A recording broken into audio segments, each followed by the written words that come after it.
if you want to know what kind of unique features Fate War actually has, this will be the perfect video for you, right? We are going to discuss all the unique features of this game, basically comparing it to Age of Empires Mobile, to Call of Dragons, to Rise of Kingdoms, which I played all of them, but mainly Call of Dragons, of course, for 3 years, which I'm actually playing it in real time also, right?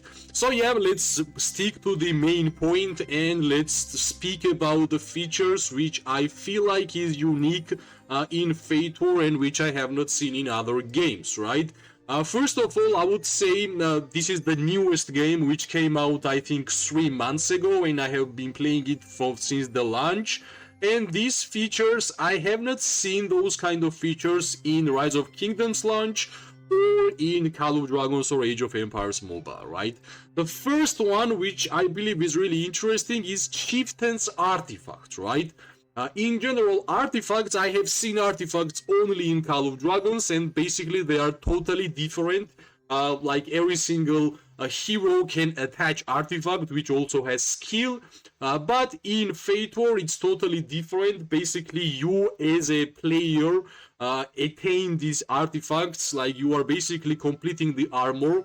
I think Rise of Kingdom has something like this, but it came out in the future update. But here we are basically upgrading these weapons. Right now they are all rare, and the next level, next tier will be already epic.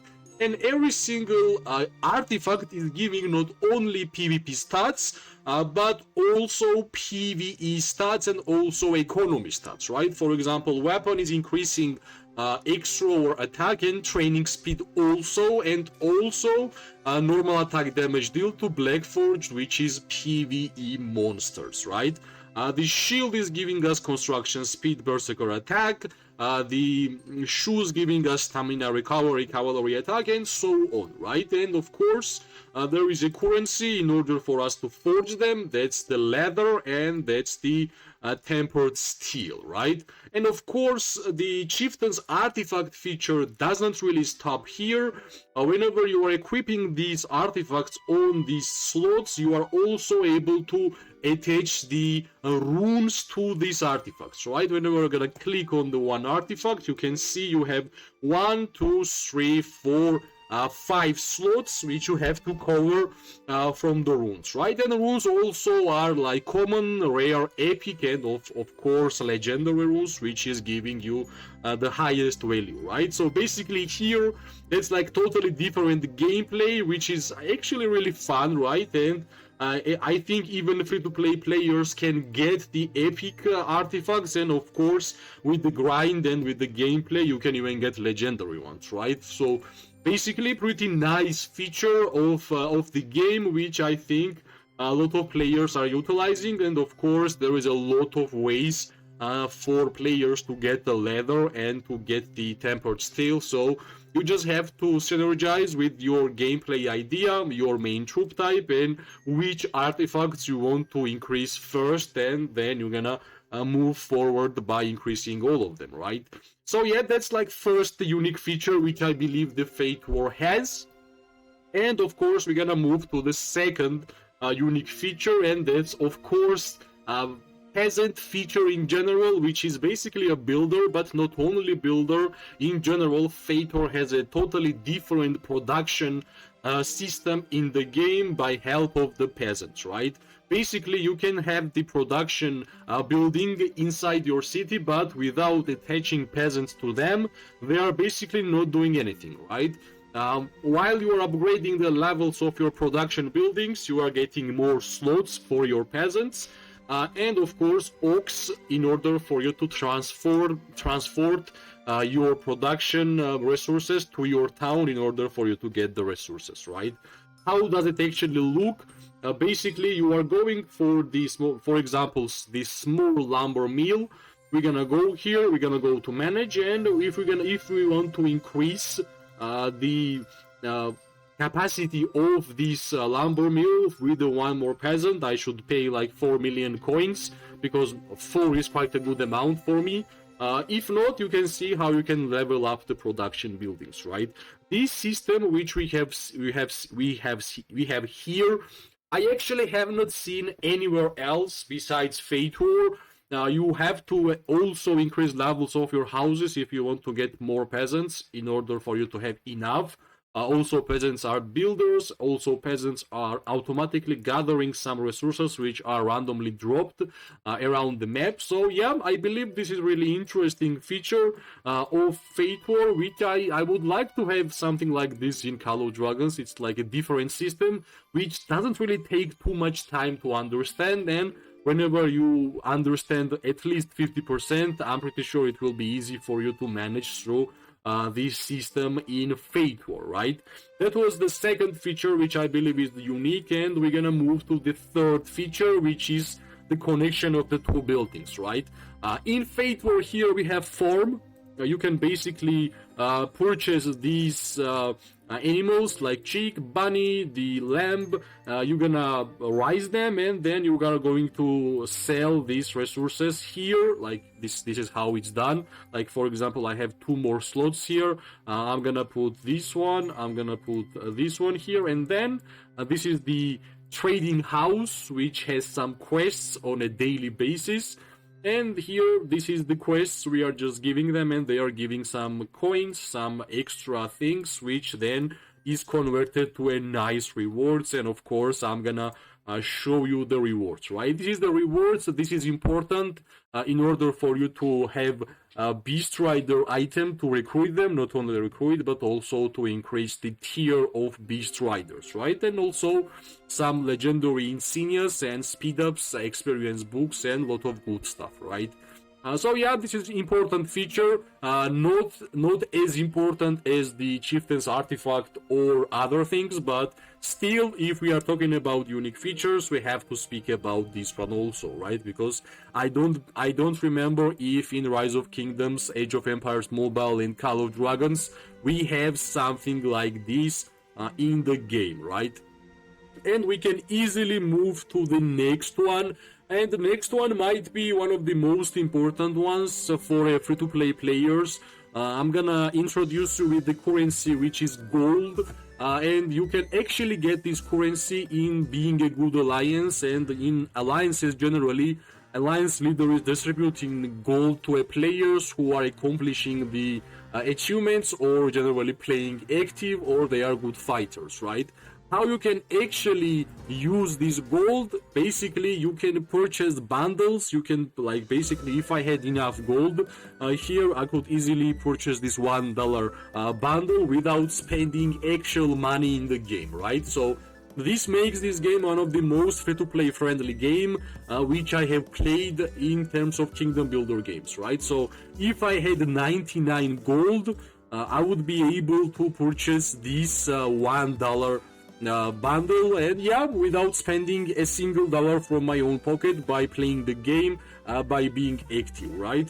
Of course, this is the feature which I think is the most unique in terms of Kingdom Builder games. I don't remember if in Rise of Kingdoms or Age of Empires Mobile we have something like this, but yeah, in Fate War, by playing active, by helping Alliance grow, Alliance leader will distribute gold to Alliance members, and yeah, that's how you are gonna purchase bundles and be at least a low spender, but basically you are not even spending a single dollar inside the game, right? So I believe this is the most unique feature which I seen in any Kingdom Builder game, and hopefully we're gonna get something like this in Call of Dragons, which would be really, really important and it's interesting, right?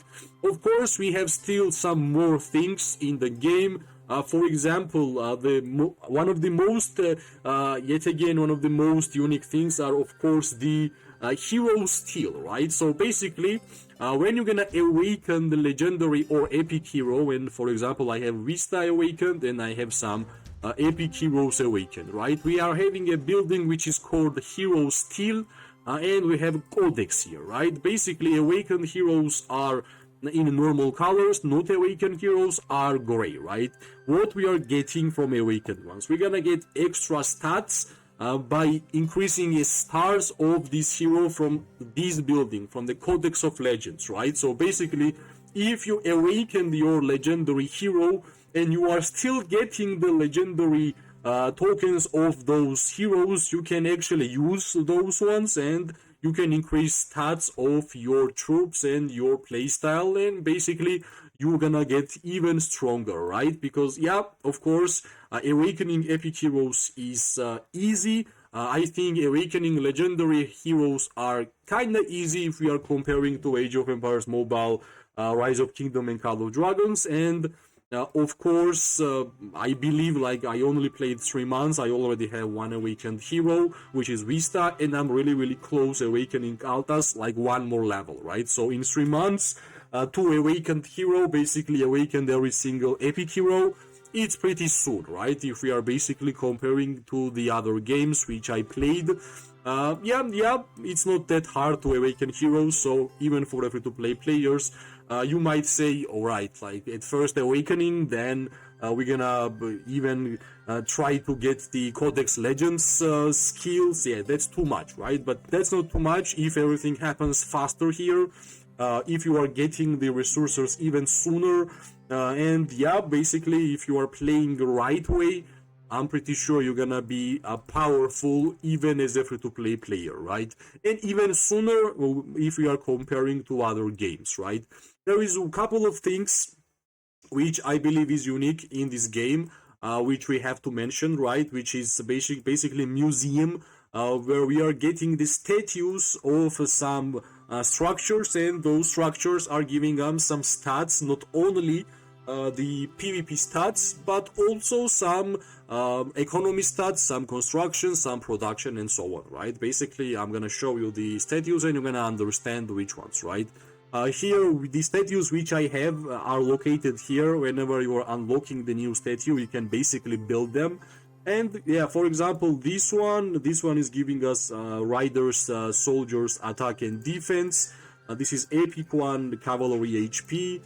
This is extra or attack and defense, legendary one, and the small ones are basically for transport capacity farm, like for the food transport capacity. Also here we have tax revenue increase, and here we are having like scholars, which is basically the like currency for the research we are getting from scholar cycles. And yeah, many different kind of statues, and whenever you're gonna build those statues, you can even increase the levels of those statues by these currencies, which you are getting by playing the game. So basically, in like every single Kingdom Builder game, if you're gonna diverse your resources as a free-to-play player, you're gonna be lost. So decide which is your main troop type and move forward with your troop type, right? For example, right now I can increase riders HP, cavalry HP, and berserkers HP, but I'm waiting for me to get more currency, and I will increase the level of my extrovert statue, because I'm actually playing as an extrovert. I have played in Rise of Kingdoms, Call of Dragons, Age of Empires Mobile as a ranged player, so the trend gonna continue because I think I have the most expertise with the ranged units in general in this kind of games, right? So hopefully the expertise will be helpful for Fate War community, which is pretty active lately since the launch, I will be honest, right? So yeah, I believe these are the unique features of the game. I hope I'm not missing anything. If I will miss, I'm pretty sure we're gonna somebody will tell us in comment section, and people will still understand what kind of unique features are in this game, right? There is a elite currency which is gems in this game, and trust me, I think the easiest I have felt acquiring gems, like every single gem, every single day, I might get 5-6k gems by doing some quests and by just playing the game on a daily basis. So trust me, getting gems is really easy. There is a lot of events, there is daily activities which is giving you gems, so if you are going to collect them, you're gonna understand how fast it is increasing. because yeah, I got VIP 10 by spending gems, which I got from by playing the game as a free-to-play player, right? So that was the important aspect which I have had to mention in terms of gem generation in Fate War. And yeah, I believe these are the most unique features which I have seen so far in Fate War. And of course, let's mention again, we are comparing to Call of Dragons, Age of Empires Mobiles, and Rise of Kingdoms, right? As always, if you liked the video, press like, subscribe, share. It always gives me more and more motivation to make more content for this game. I wish everybody amazing day, morning, and night. We are going to see each other really, really soon.